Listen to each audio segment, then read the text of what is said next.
la partie 2, donc la question 5, ABCDE. Cette partie 2 s'intitule « Quelques propriétés asymptotiques de la loi de Poisson ». Donc on nous demande d'abord de calculer J1 de x. Donc on se donne x strictement positif. Et ce qu'on nous demande de calculer, c'est J1 de x, c'est-à-dire l'intégrale, c'est-à-dire, pardon, 1 sur factoriel 1, intégrale de 0 à x, de t exponentielle de moins t dt. Évidemment, 1 sur factoriel 1, ça vaut 1. Donc on aura juste l'intégrale de 0 à x de t exponentielle de moins t dt. Et là aussi, on peut avoir deux méthodes. La méthode 1, la plus classique, on va faire une intégration par partie. Posons u' de t égale exponentielle de moins t et v de t égale t. On a u de t égale moins exponentielle de moins t et v' de t égale 1. Évidemment, u et v sont de classe C1 sur R+, par partie. On en déduit que J1 de x est égal à u de t multiplié par v de t, donc moins t exponentielle de moins t, que je vais intégrer entre 0 et x, moins intégrale de 0 à x de uv', donc moins exponentielle de moins t dt, que l'on peut laisser comme ça. Donc en x, on va avoir moins x exponentielle de moins x, moins une primitive de moins exponentielle de moins t qui est exponentielle de moins t, que l'on évalue entre 0 et x, c'est-à-dire moins exponentielle moins x exponentielle de moins x, moins exponentielle de moins x, moins plus exponentielle de 0, c'est-à-dire 1. C'est-à-dire que l'on a 1 moins 1 plus x exponentielle de moins x, si je ne me trompe pas dans mes signes. Donc J1 de x est égal à 1 moins 1 plus x exponentielle de moins x. Voilà pour une première méthode. Hop. Regardons une deuxième méthode.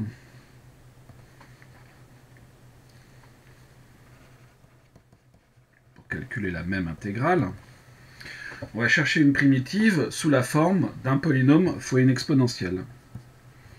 Cherchons une primitive de t exponentielle moins t sous la forme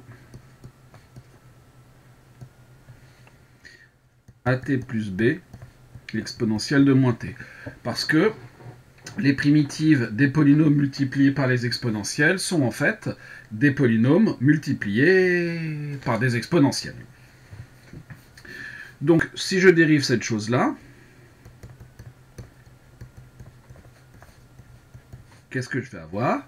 Je vais avoir a plus at plus b, moins at c'est exponentielle de moins t, moins b exponentielle de moins t, qui doit être égal à t exponentielle de moins t. Une petite identification rapide. Vous avez donc moins a qui doit être égal à 1 et a moins b qui doit être égal à 0. Donc vous avez a égale moins 1 et b qui doit être égal à a doit être aussi égal à moins 1. Donc, non pas donc, mais donc, t exponentielle moins t a pour primitive, par exemple, moins, donc on a dit a égale moins 1, b égale moins 1, donc moins t plus 1 exponentielle de moins t. D'où J1 de x, on va avoir moins t plus 1 exponentielle de moins t, que l'on va évaluer entre, non pas 0x, mais 0, non pas entre 0 et 1, mais entre 0 et x. Donc on va avoir moins 1 plus x exponentielle de moins x, Et en 0, qu'est-ce que l'on a? En 0, on a 1.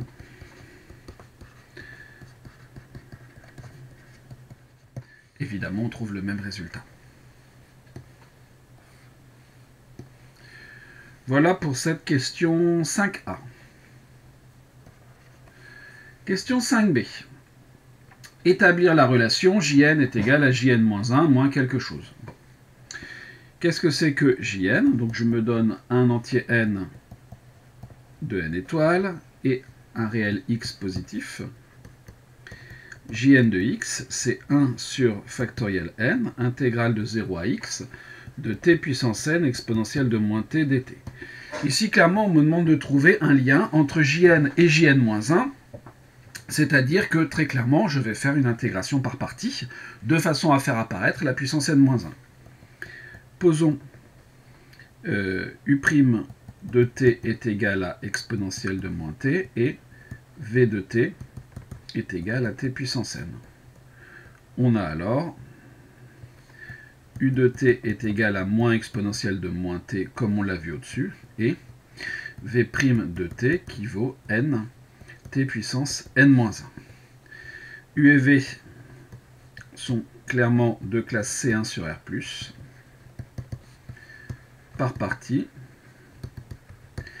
il vient que l'intégrale de 0 à x de t puissance n exponentielle de moins t dt est égale à moins t puissance n exponentielle de moins t que j'évalue entre 0 et x, moins l'intégrale de 0 à x de n t puissance n-1 multiplié par moins exponentielle de moins t dt, donc plus exponentielle de moins t dt.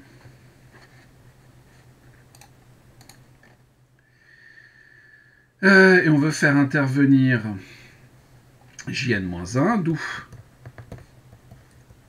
Jn de x va être égal à 1 sur factoriel n, facteur de moins x puissance n exponentielle de moins x, en 0 ça vaut 0, plus n, intégrale de 0 à x de t puissance n-1 exponentielle de moins t dt. C'est-à-dire moins 1 sur factoriel n, x puissance n exponentielle de moins x, plus n sur factoriel n, exponentielle de moins x, intégrale de 0 à x de t puissance n-1 exponentielle de moins t dt. Or, cette chose-là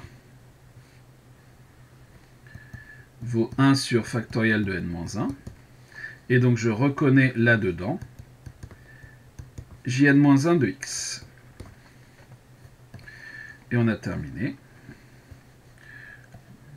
Donc, pour tout n appartenant à n étoiles, pour tout x strictement positif, puisque je crois que c'était ça, oui, on a bien Jn de x qui est égal à Jn-1 de x moins 1 sur factoriel n oui, c'est pas faux de mettre l'exponentielle ici, mais on nous demande d'abord d'avoir le t puissance, pas un t, mais un x puissance n exponentielle de moins x.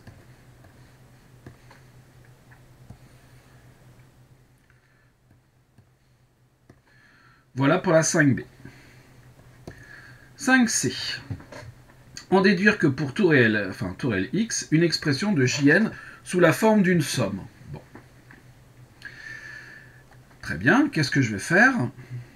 Je vais écrire une somme qui va me permettre d'avoir Jn. Donc comme c'est valable pour tout n appartenant à n, on a donc pour tout n appartenant à n étoiles, je cherche la somme pour k allant de, alors il ne faut pas que j'aille de 0, mais de 1. De 1 à n des jk de x, qui est égal à la somme pour k allant de 1 à n des j k-1 de x, moins 1 sur factoriel k, x puissance k, exponentielle de moins x. Bien sûr, je vais découper cette somme en deux.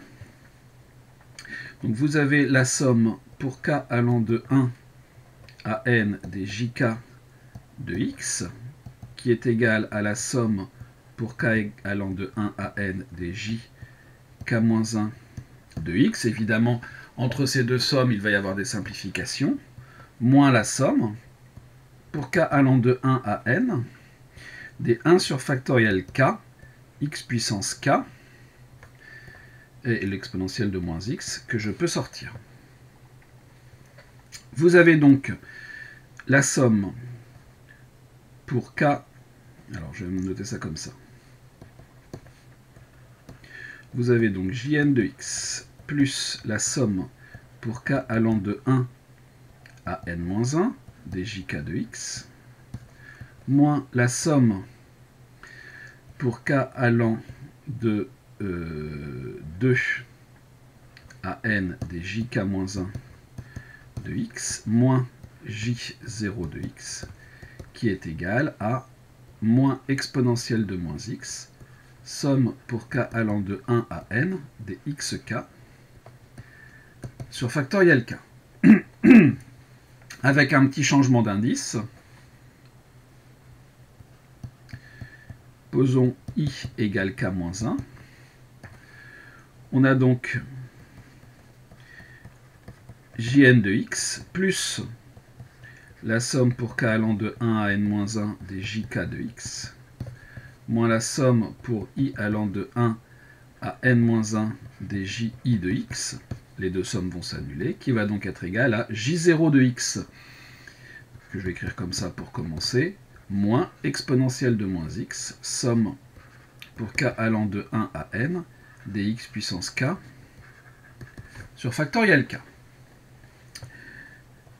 C'est-à-dire que jn de x va être égal à j0 que l'on nous donne dans l'énoncé, donc 1 moins exponentielle de moins x. Moins exponentielle de moins x, somme pour k allant de 1 à n, des x puissance k, sur factoriel k. Il se trouve que pour k égale 0, on va donc avoir 1 moins x puissance 0 sur factoriel 0, moins exponentielle de moins x, facteur de 1, plus la somme pour k allant de 1 à n, des x puissance k, sur factoriel k. Et cette chose-là, je vais écrire que c'est x puissance 0 sur factoriel 0. De cette façon, je peux rentrer cet élément-là dans la somme, et je vais obtenir 1 moins exponentielle de moins x, facteur de la somme pour k allant de 0 à n, des x puissance k sur factoriel k. Là, je pense que ça va être difficile de faire plus synthétique que ça. Ça, pour tout x positif et n dans n étoile.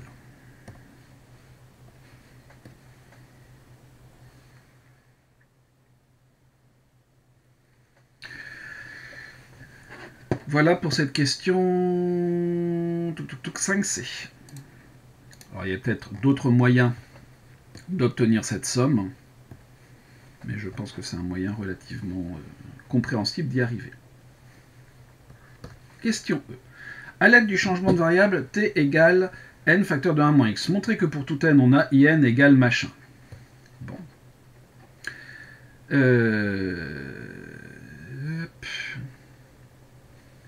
Vous avez, petit rappel, in qui est l'intégrale, alors in, de 0 à 1 de gn de x, c'est-à-dire de l'exponentielle de moins n x carré sur 2 multiplié par f de x, c'est-à-dire multiplié par moins 2x plus ln de x sur x carré dx.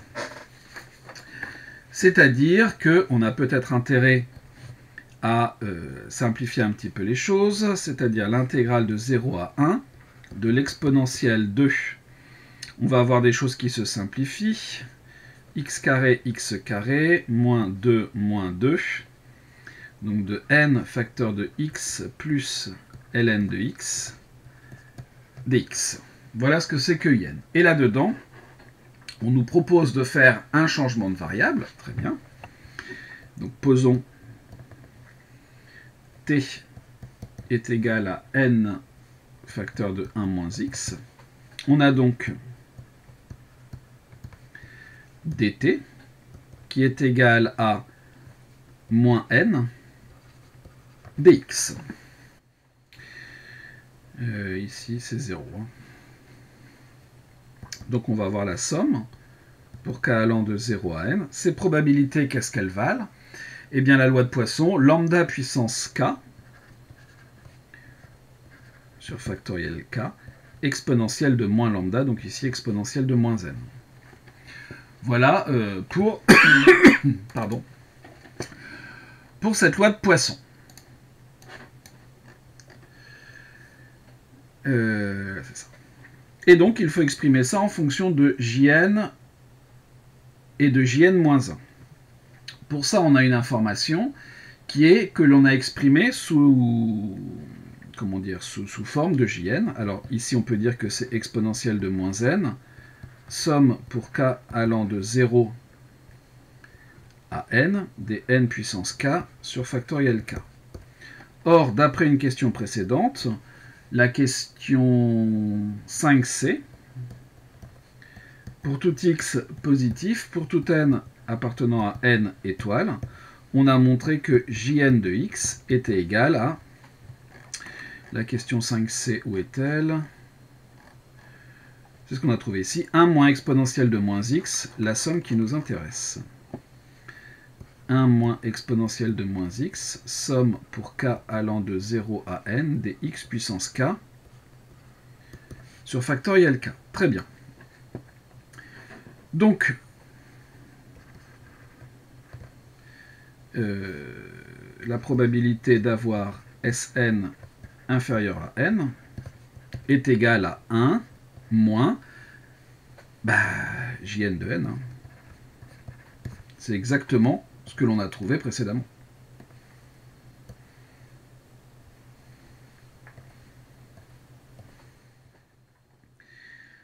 Ensuite, c'est pas tout ce qu'on nous demandait. P de Sn supérieur à n.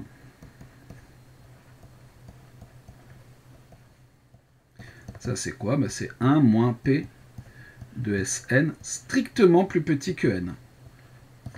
Attention, s'il est vrai que on travaille en ce moment sur des variables à densité et que pour ces variables à densité, le fait d'être supérieur ou égal, supérieur strict, c'est la même chose. Évidemment, inférieur ou égal, inférieur strict, c'est la même chose. Ici, on a des variables discrètes. Donc supérieur ou égal ou supérieur strict, c'est pas pareil. Ce qui nous fait 1 moins la probabilité d'avoir Sn inférieur ou égal à n-1. Et donc, on va calculer cette probabilité. La probabilité que Sn soit inférieur à n-1, c'est quoi? Comme on l'a fait au-dessus finalement, hein, c'est la somme pour k allant de 0 à n-1 des probabilités de Sn égale k. C'est-à-dire, on peut recopier tout ça, ou presque, hein, la seule chose qui va changer, c'est la borne de la somme, moins exponentielle de moins n, somme pour k allant de 0 à n-1, des n puissance k, sur factoriel k. Or, qu'est-ce que l'on peut dire? C'est que Jn-1 de x est égal à 1 moins exponentielle de moins x, somme pour k allant de 0 à n-1, c'est là le seul endroit où le n intervient, des x puissance k sur factoriel k.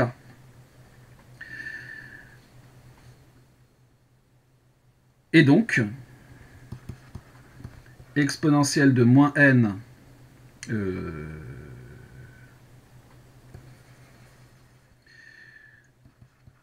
donc exponentielle de moins x somme pour k allant de 0 à n-1 des x puissance k sur factoriel k va être égal à 1 moins jn-1 de x. On a alors la probabilité que Sn soit inférieur ou égal à n-1, qui est égal à 1 moins Jn-1 non pas de x, mais Jn-1 de n. Or, ce que l'on avait au départ, c'était 1 moins ça, et d'où, pour terminer cette question, la probabilité d'avoir Sn supérieur ou égal à n est égale à 1 moins 1 moins, donc Jn-1 de n.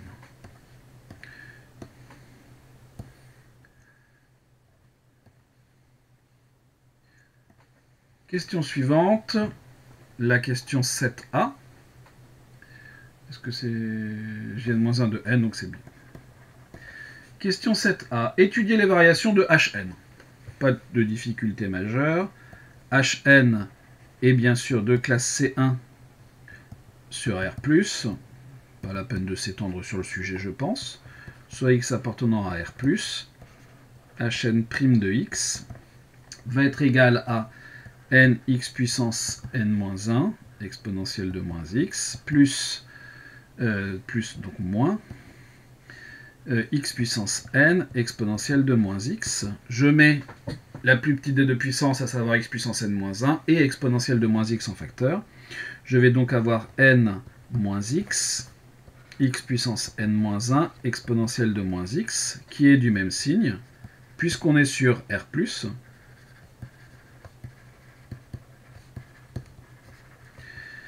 que n-x. Or, n-x est positif si et seulement si x est plus petit que n. Il nous faut une nouvelle page, ce qui va nous permettre de faire notre tableau de variation. Voilà. Tableau de variation relativement simple. On est sur 0 plus l'infini, avec changement de variation en n. On vient de dire que c'était plus avant et moins après. Donc ici, on va avoir le signe de Hn' de x, les variations de Hn, ma fonction croissante, ma fonction décroissante. On peut calculer Hn de 0, qui va être 0 à la puissance n multiplié par, ça vaut 0, Hn de n, qui va être égal à n puissance n exponentielle de moins n, que l'on ne peut pas vraiment simplifier. Et la limite, lorsque x tend vers plus l'infini, je ne suis pas persuadé qu'on en ait besoin, mais on peut l'avoir facilement, c'est la limite de x puissance n exponentielle de moins x, qui va valoir 0 par croissance comparée.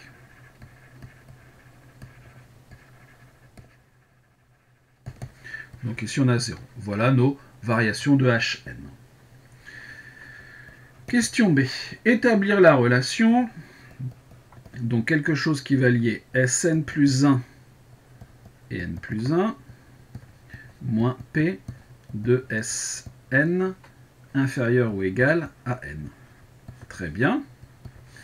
Et ça, il se trouve qu'on a donné la valeur de P de Sn plus petit que n à la question 6b, donc que l'on vient juste de faire. La probabilité que Sn soit inférieur à n, c'est 1 moins Jn de n. Donc ici, on va avoir 1 moins Jn plus 1 de n plus 1, moins 1 moins Jn de n. C'est-à-dire Jn de n moins Jn plus 1 de n plus 1. Et là, il va falloir qu'on fasse ce calcul tout en faisant intervenir une intégrale, et l'intégrale de Hn plus 1 de t moins l'intégrale de Hn plus 1 de n. Et pour ça, on pourrait sans doute utiliser le fait que Jn de n est égal à Jn de x est égal à Jn moins 1 de x moins 1 sur factoriel n, x puissance n exponentielle de moins x. Alors, on veut faire intervenir Hn plus 1 de n. Donc, le Jn de n, il va être plutôt de bonne... alors, le problème, c'est que si je fais du Jn de n, je vais me retrouver avec du Jn-1 de n. et des factoriels, des puissances n, des factoriels de n. C'est pas forcément très judicieux. Voyons, comment est-ce qu'on pourrait faire ça? Le n, il est bien, mais le problème, c'est que si j'utilise la formule de la question 5b, je vais transformer, je vais faire apparaître de la puissance de l'indice n-1, et ça, bah, c'est pas forcément une bonne chose parce que j'en ai pas du tout. Ce qu'il faudrait plutôt, c'est essayer, je pense, de jongler de façon à faire intervenir du n plus 1. De même, le jn plus 1 de n plus 1, il m'embête un petit peu. Donc on pourrait peut-être faire intervenir ce qui nous intéresse avec du jn de n moins du jn plus 1 de n plus du jn plus 1 de n moins du jn plus 1 de n plus 1. On rajoute un petit bout qui va nous aider. Pourquoi? Eh bien parce que cette chose-là, or, si j'écris ça dans le bon sens, jn plus 1 de n est égal à jn de n moins 1 sur factoriel de n plus 1, n à la puissance n plus 1, exponentielle de moins n. Ça, c'est d'après la question 5b. De même, en réappliquant... non, l'autre, on n'en a même pas besoin. En fait, c'est même encore plus simple. D'où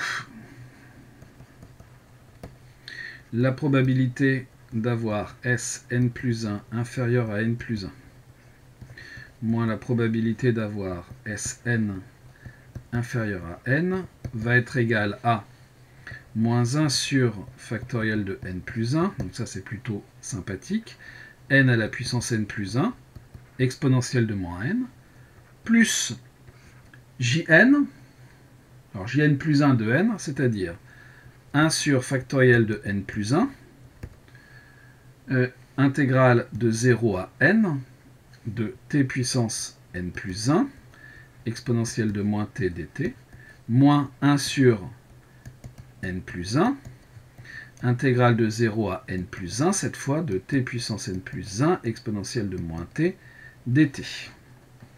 C'est-à-dire que l'on va avoir, je peux mettre moins 1 sur factoriel de n plus 1 en facteur du tout. Facteur 2, n à la puissance n plus 1, exponentielle de moins n. Moins, alors je vais mettre plus, l'intégrale de 0 à n plus 1 de hn plus 1 de t dt, moins l'intégrale de 0 à n de hn plus 1 de t dt.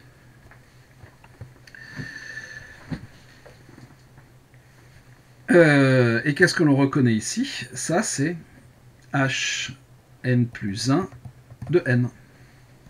Donc je vais avoir moins 1 sur factoriel de n plus 1, de hn plus 1 de n, plus l'intégrale, une fois que j'ai retiré ça, il me reste l'intégrale de n à n plus 1, de hn plus 1 de t dt. On a déjà bien réduit les choses. Ensuite, là-dedans, ce hn plus 1, en fait, je peux le multiplier par une intégrale qui vaut 1. C'est-à-dire que j'ai moins 1 sur factoriel de n plus 1. L'intégrale, je vais écrire ça comme ça, hn plus 1 de n, multiplié par l'intégrale de n à n plus 1 de 1 dt, plus l'intégrale de n à n plus 1 de Il y a un truc qui ne va pas dans les signes.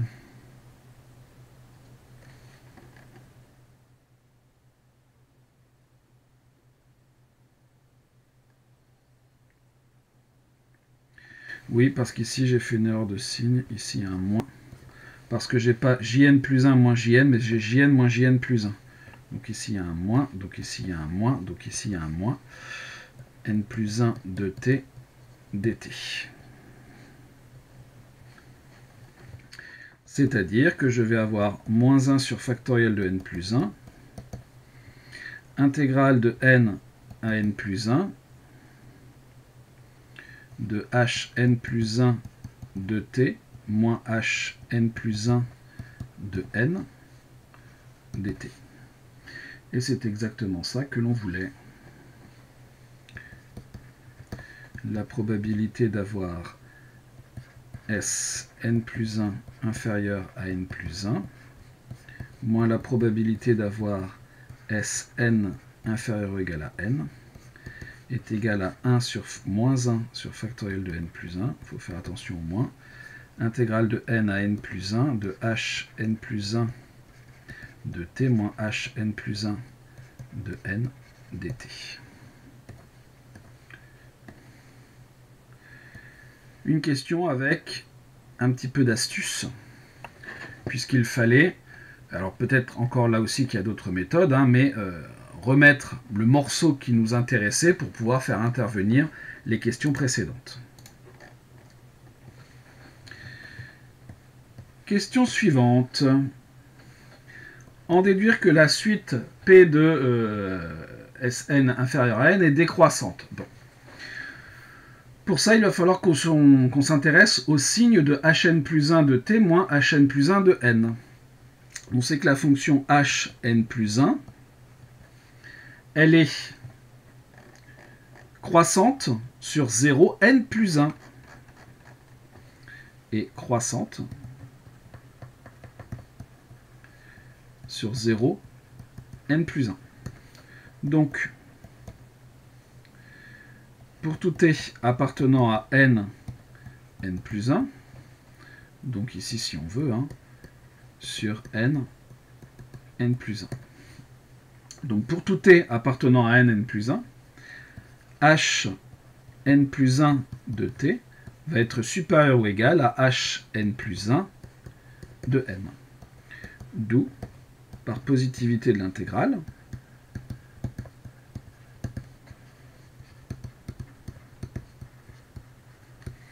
l'intégrale de n à n plus 1 de hn plus 1 de t moins hn plus 1 de n dt est positive. Par conséquent,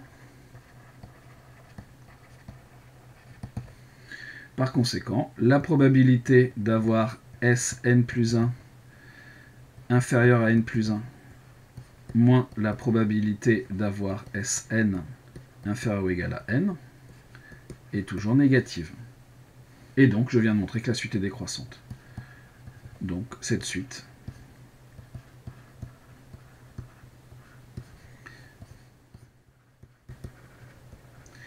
est décroissante. J'ai marqué égal 0, mais bien sûr, je voulais dire négative.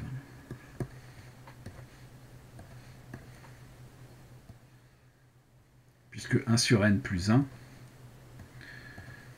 factoriel, est positif. Question D. Étudier la monotonie de la suite P de Sn supérieure à n.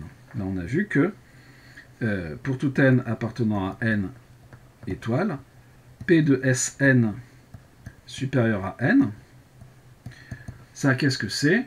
On l'a vu à la question 6b, c'est Jn-1 de n. On va faire subir à cette suite la même, la même chose que ce que l'on a fait précédemment.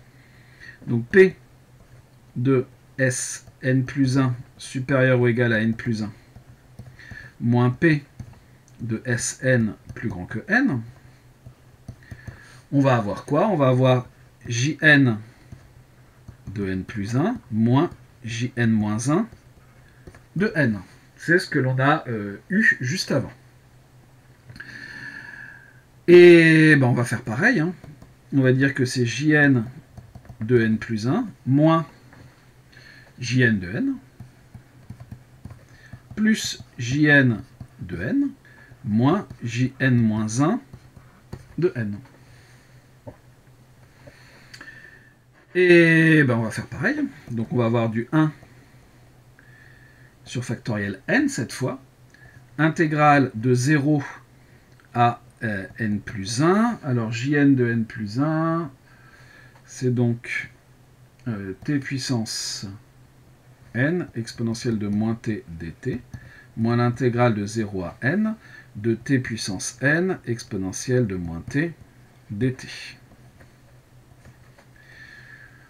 Plus le morceau qui reste, qui est égal, d'après la question 5b, à moins 1 sur factoriel n, si je ne me trompe pas, n à la puissance n,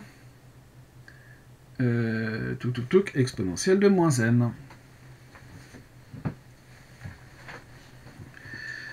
Qu'est-ce que l'on va avoir là-dedans? Bon, on va faire exactement le même travail qu'au-dessus, donc on va avoir du 1 sur factoriel n, intégrale de n à n plus 1, de hn de t dt, moins 1 sur factoriel n. Cette chose-là, c'est hn de n. Exactement comme au-dessus. On aura donc du 1 sur factoriel n, intégrale de n à n plus 1 de hn de t moins hn de n dt. Or, cette fois,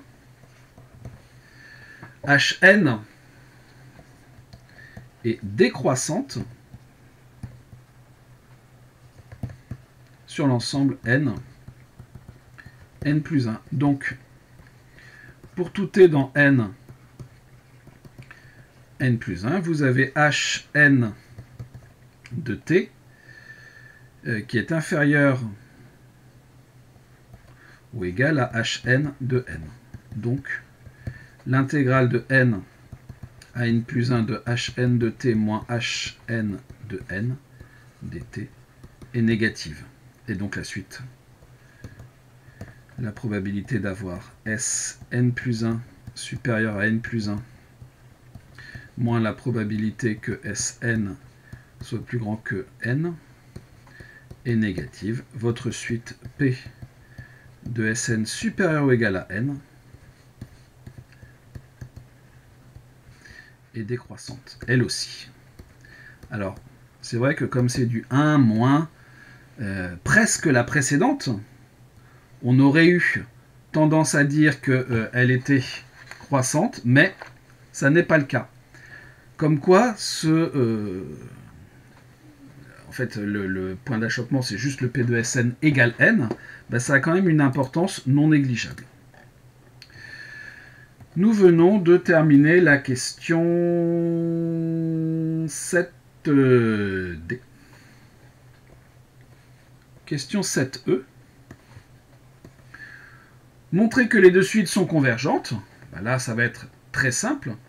Ce sont des probabilités. Donc, pour tout n appartenant à n, vous avez aussi bien P de S, n plus grand que n, qui est positif, et la probabilité que Sn soit inférieure à n, qui est elle aussi positive. Donc les deux suites sont décroissantes et minorées par 0 par le théorème de la limite monotone, de convergence monotone.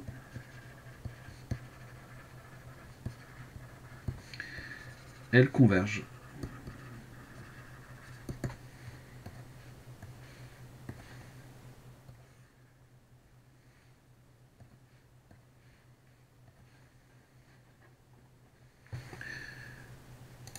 Rien d'autre à dire pour cette question 7.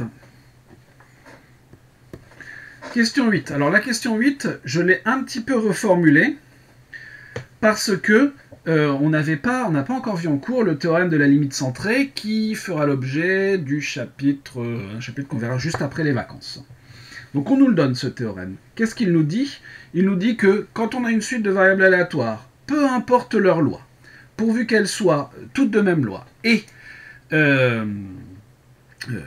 mutuellement indépendantes, alors en fait 2 à 2 indépendantes suffisent, hein, eh bien, la somme de ces variables aléatoires, si on la centre et on la réduit, eh bien, a sa fonction de répartition qui va converger vers, en tout point vers la fonction de répartition de la loi normale centrée réduite. Donc on a ce qu'on appelle de la convergence en loi. On nous demande de se servir de ce théorème que l'on nous donne pour déterminer la limite, quand n tend vers plus l'infini, de P de Sn inférieur ou égal à n. Qu'est-ce que l'on peut dire? Eh bien que Sn, c'est la question 8a, donc Sn est égal à une somme de variables aléatoires, donc x1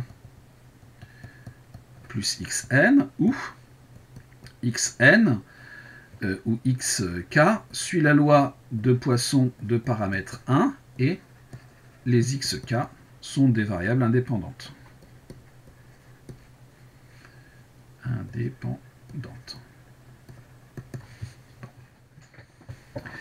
On sait également que Sn suit la loi de Poisson de paramètre n, donc Sn admet quoi? Eh bien une espérance dont on va avoir besoin pour centrer, et une variance dont on va avoir besoin pour réduire. Admet une espérance et une variance. Non seulement Sn admet une espérance et une variance, mais en plus, on les connaît. On a E de Sn est égal à l'espérance d'une loi de Poisson de paramètre n, c'est-à-dire n, et V de Sn, qui est égal à l'espérance d'une loi de Poisson de paramètre n, c'est-à-dire n aussi. On a ce qu'il nous faut. Donc, ce que nous dit le théorème de la limite centrée, c'est que si je note Sn étoile qui est Sn moins n sur n, et je vais appeler grand F petit n, je crois qu'on n'a pas encore de fonction qui s'appelle comme ça, sa fonction de répartition.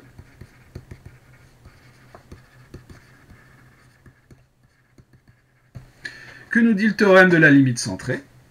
D'après le théorème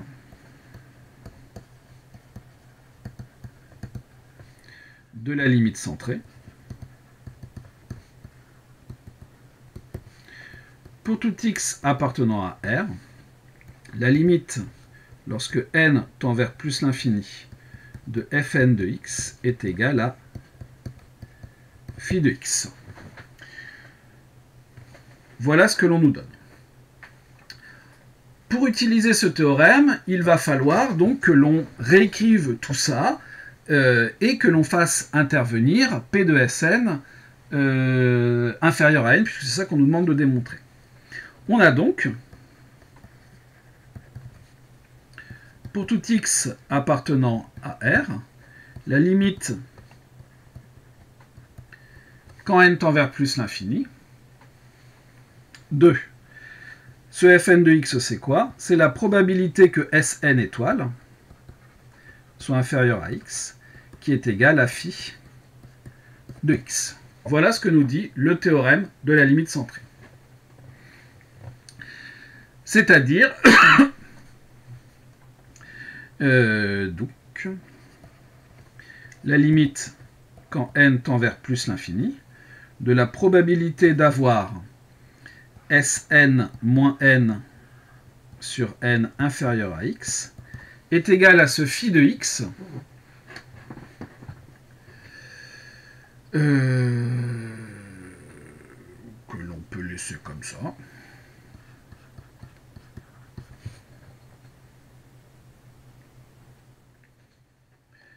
Nous, ce que l'on veut, c'est la probabilité d'avoir Sn inférieur à n.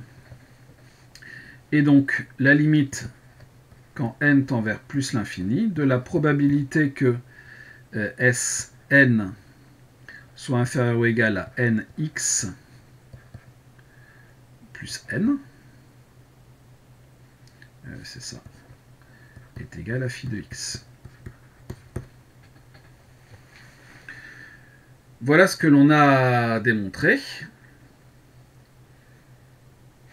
Il me reste plus qu'à remplir. Et ça, c'est valable pour tout x appartenant à R.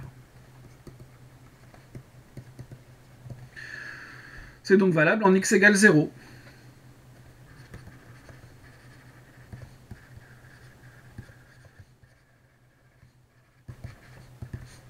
On a donc la limite, quand n tend vers plus l'infini, de la probabilité que Sn soit inférieur ou égal à n est égal à phi de 0, c'est-à-dire 1/2.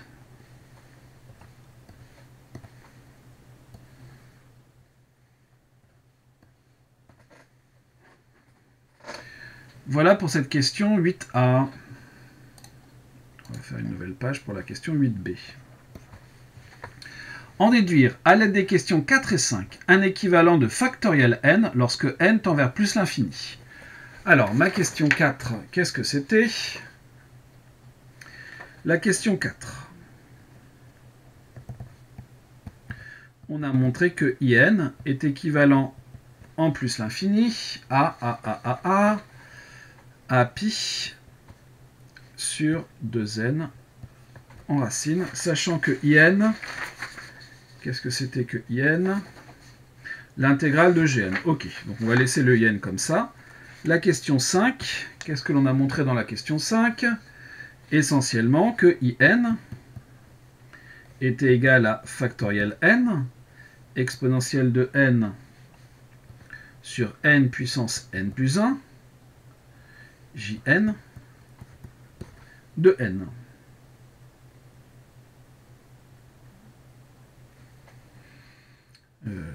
C'est ça.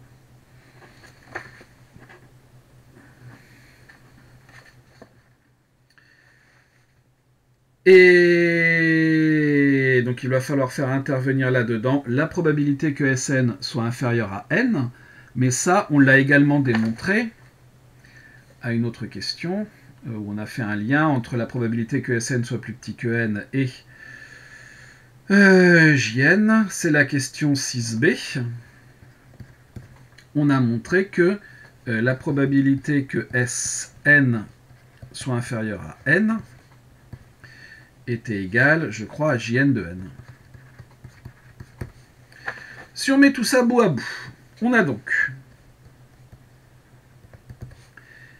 in qui est égal à factoriel n, exponentielle de n sur n à la puissance n plus 1 multiplié par la probabilité que Sn soit inférieur ou égal à n.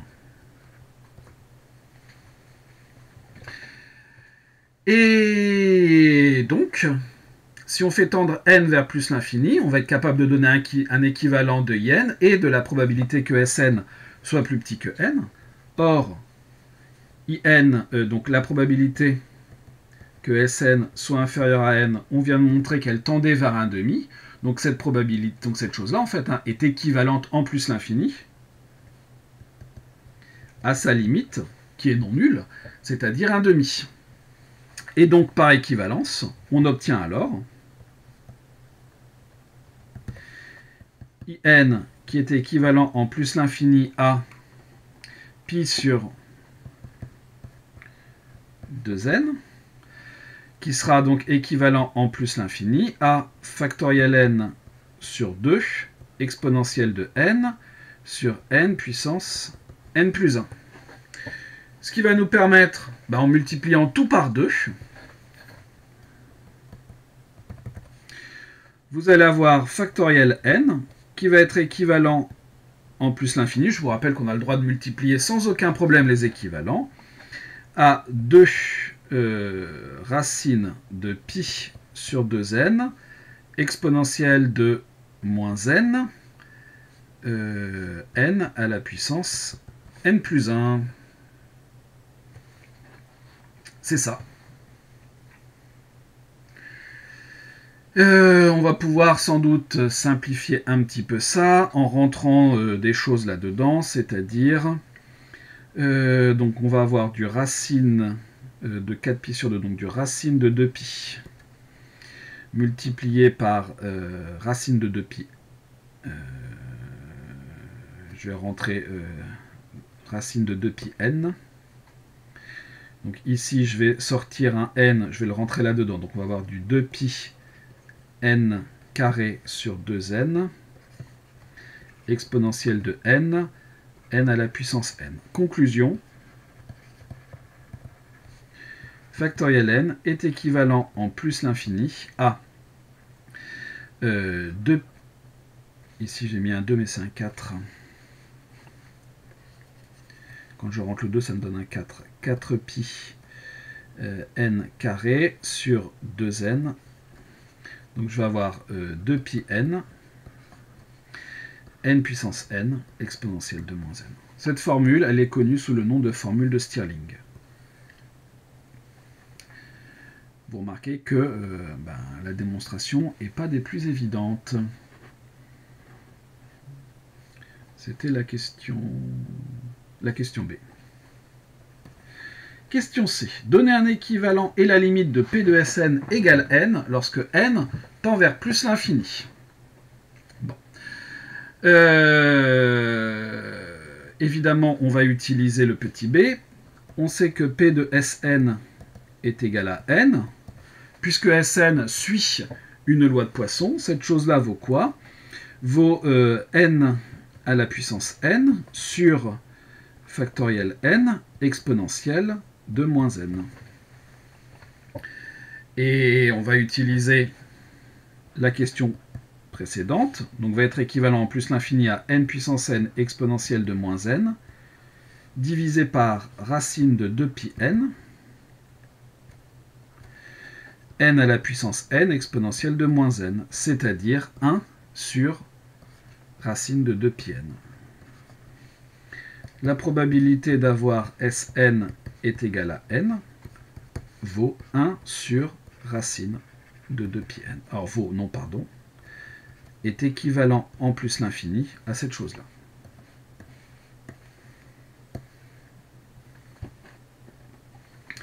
Et on arrive à la question 8D qui se trouvera être la dernière question de cette partie. Déterminer la limite de P de Sn supérieure ou égale à n. Si on se donne un entier n, la probabilité d'avoir Sn supérieur à n, c'est quoi? C'est 1 moins la probabilité d'avoir Sn inférieur ou égal à n, alors inférieur strictement à n, je vais noter ça comme ça, c'est-à-dire 1 moins la probabilité d'avoir Sn plus petit ou égal à n-1, c'est-à-dire 1 moins la probabilité d'avoir Sn inférieur ou égal à n, mais là, quand je fais ça, j'en ai compté un petit peu de trop, moins la probabilité d'avoir Sn exactement égal à n. C'est-à-dire 1 moins la probabilité d'avoir Sn inférieur à n, plus la probabilité d'avoir Sn égale n. On a presque terminé. On connaît toutes ces limites-là. Or, la probabilité d'avoir Sn inférieur à n tend, lorsque n tend vers plus l'infini, vers 1,5, et la probabilité d'avoir Sn égale n est équivalente en plus l'infini, on vient de le démontrer, à 1 sur racine de 2pi n, qui tend vers 0 lorsque n tend vers plus l'infini. Conclusion, la probabilité d'avoir Sn supérieur à n va tendre vers 1 moins 1,5 plus 0, c'est-à-dire 1,5. Et voilà la dernière question de cette partie 2. Il restera la partie 3.